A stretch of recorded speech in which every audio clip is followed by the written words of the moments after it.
Why do 73% of businesses invest in digital marketing? Let's find out. Digital marketing is all about using online platforms to promote products and services.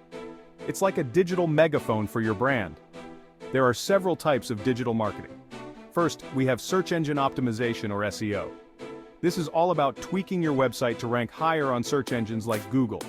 Next is content marketing. This involves creating valuable content to attract and engage your audience. Think blogs, videos, and social media posts. Then, there's social media marketing. This is using platforms like Facebook, Instagram, and Twitter to connect with your audience. Let's not forget email marketing. Sending personalized messages straight to your subscribers' inboxes. Another big one is pay-per-click or PPC. This is paying for ads that show up on search engines and other websites.